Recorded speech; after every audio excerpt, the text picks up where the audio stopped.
అన్నా రేవంత్ రెడ్డి అన్న నమస్తేనే. సరిగ్గా సంవత్సరం క్రితం వరకు గౌరవనీయులు కేసీఆర్ గారి హయాంలో హైదరాబాద్ సిటీతో పాటు తెలంగాణ రాష్ట్రం అంతటా కూడా అభివృద్ధిలో ఒక వెలుగు వెలుగుతుండే.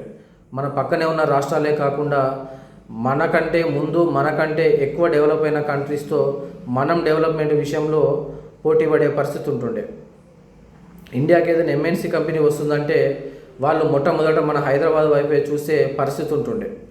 కానీ నువ్వు నీ నోటుకు వచ్చినట్లు ఏది పడితే అది మాట్లాడి విషప్రచారాలు చేస్తూ ప్రజలను రెచ్చగొట్టి 420 హామీలు ప్రకటించి మీకు మార్పు కావాలంటే మాకు ఓటేయండి అని చెప్పి ప్రచారాలు చేస్తే నీ 420 హామీలను నమ్మిన సామాన్య ప్రజలు కొంతమంది పాపం నువ్వు నిజంగానే ఇంకేదో మార్పు తీసుకొస్తావని చెప్పి భావించి మాకు మార్పు కావాలని చెప్పి ఆశపడి కాంగ్రెస్ పార్టీకి ఓటేస్తే నువ్వు ముఖ్యమంత్రివేను. మరి తర్వాత నువ్వు తీసుకొచ్చిన మార్పు ఏందన్నా అంటే ఒకప్పుడు మన రాష్ట్రంలో ఎక్కడ చేతితో అక్కడ బస్సులు ఆపే పరిస్థితి నుంచి కనీసం బస్టాండ్లలో కూడా బస్సులు ఆపలేని పరిస్థితికి తీసుకొచ్చినావు. ఒకవేళ బస్సు దొరికిన మహిళలు సీట్ల కోసం జుట్లు పట్టుకొని కొట్టుకునే మార్పుకు తీసుకొచ్చినావు.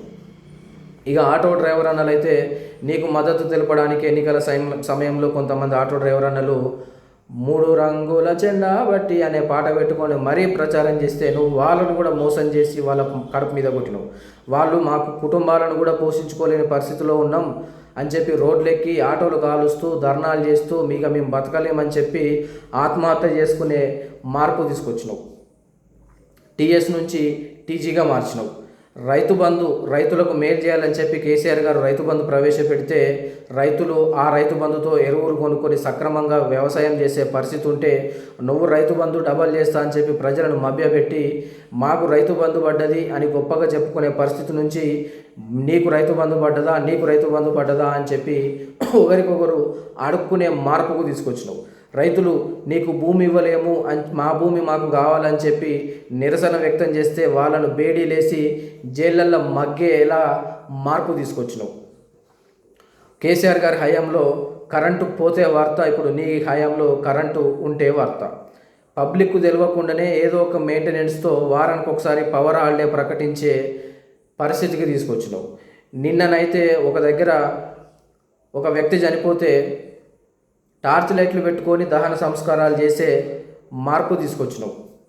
కేసీఆర్ గారి హయాంలో హైదరాబాద్ సేఫెస్ట్ ప్లేస్, హైదరాబాద్లో ఇల్లుంటే కంఫర్ట్గా బతకొచ్చు, సేఫ్గా ఉండొచ్చు అని భావించి మన రాష్ట్రం వాళ్ళే కాకుండా మన పొరుగు రాష్ట్రాల వాళ్ళు కూడా మన దగ్గర హైదరాబాద్లో ప్లాట్లు కొనుక్కొని ఇల్లు కొనుక్కొని సేఫ్టీగా బతికే పరిస్థితి నుంచి నువ్వు హైడ్రా తీసుకొచ్చి జనాలను ఇల్లు కొనాలన్నా ప్లాట్లు కొనాలన్నా భయపడే మార్పుకు తీసుకొచ్చినావు.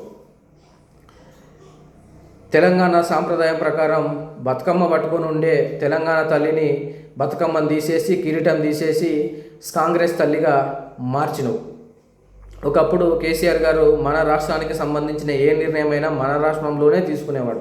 కానీ నువ్వు ఏ చిన్న నిర్ణయం తీసుకోవాలన్నా ఢిల్లీ వైపు చూసే మార్పు తీసుకొచ్చినావు. మన పక్క రాష్ట్రం వాళ్ళు ఒకప్పుడు మన అభివృద్ధి గురించి చర్చించుకునేటోళ్ళు. అట్లాంటిది ఇప్పుడు మీరేంది ఒక పిచ్చోన్ చేతిలో రాయి పెట్టిండ్లు, ఇప్పుడు అనుభవించండి అని చెప్పి మనల్ని చూసి నవ్వే మార్పుకు తీసుకొచ్చినావు. నీ అసమర్థత పాలన ఎక్కడ బయటపడుతుందో అని చెప్పి ప్రతిసారి ఏదైనా జరిగినప్పుడు ఒక సెలబ్రిటీని టార్గెట్ చేసి నీ ఇష్యూస్ బయటపడకుండా పబ్లిక్ ఆలోచనలు మారుస్తున్నావు. కనీసం పోలీసులు కూడా మేము డ్యూటీలు చేయలేకపోతున్నామని చెప్పి వాళ్ళు కూడా రోడ్లెక్కి ధర్నాలు చేసే మార్పుకు తీసుకొచ్చినావు. ఈ మార్పులా నువ్వు చేస్తానన్న మార్పులు ఇవా ప్రజలు కోరుకున్న మార్పులు. తెలంగాణ రాష్ట్రంలో నీ అసమర్థత పాలన వల్ల, నీ పిచ్చి చేష్టల వల్ల ఏ ఒక్క వర్గం కూడా సంతోషంగా లేరు.